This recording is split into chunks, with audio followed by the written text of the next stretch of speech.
In the last couple of weeks, your opponent, Congresswoman Cheri Bustos, has come out in favor of President Obama's executive gun control, saying that she didn't see anything unconstitutional with those executive orders.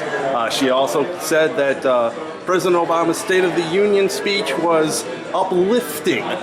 Your reaction to that as her Republican opponent? Well, uplifting, I'm not exactly sure what she was watching. I mean, because here we are, we're in a fact where we have our American soldiers were actually being held hostage in Iran during the time of a State of the Union address. We actually have billions of dollars going into Iran during a State of the Union address. We're funding Planned Parenthood 100%. There's a lot of things that's going on right now where I can't even find an uplifting thing to talk about with the fact of President Obama. Also, with the Second Amendment from Cheri Bustos saying there's no overreach on that or it's constitutionally within standards. I personally don't see anywhere where it is in standards. I mean, it's a right to carry, a right to bear arms. You shouldn't have to ask for permission from the federal government where you can or how you can carry your weapons. Congresswoman Bustos has been a very big supporter of the normalization of diplomatic and trade relations with communist Cuba. She is very, very supportive of increasing trade with Cuba, going to the point of trying to offer them taxpayer credits because they don't have any money to buy anything. Your reaction to all of that? It comes down to Cuba. We should never lift the embargoes off of Cuba until the Castros are totally out of power. Cuba has definitely taken a full control. They're friends with Iran, North Korea.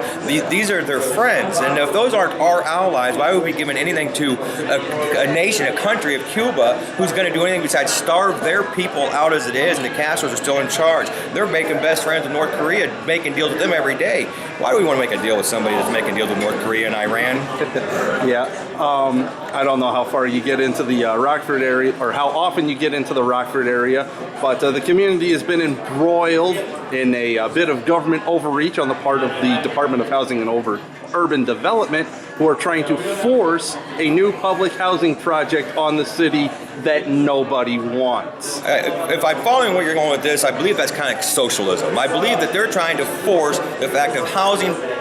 They don't want you to live in a real nice neighborhood unless they have somebody of lower income living next to you. Is that what you're talking about on this right here? Yep, yes. The fair housing rules.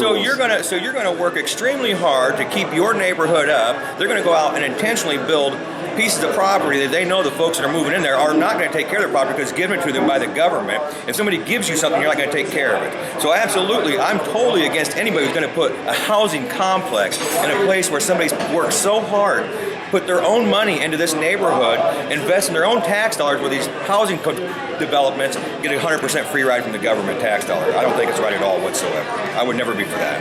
Yep, and the other day, 1,000 or more of our fellow patriots braved the 20 below wind chills in Chicago for the annual March for Life rally.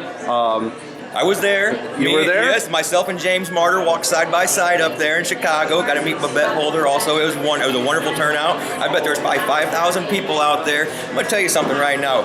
These people, they don't cover it on the news. The Planned Parenthood, they don't cover any of these things on the news where we're actually marching for this. You're right, 20 below zero, but I'll tell you the warmth that you felt in your heart when you was out there doing what you was doing, surrounded by the same people who have the same exact mission to save lives. It's just I would do it every day of my life at 20 below zero if I know it's going to make a difference, and I promise you, it will make a difference, especially when you get the right people in office. It's supposed to be an office that truly cares about this nation morally, ethically. We're concerned. We need the right people in charge of this nation where we're not worried about making somebody happy or being the popular guy. We got to do the moral thing. This is God's nation. We need to bring it back to God's nation.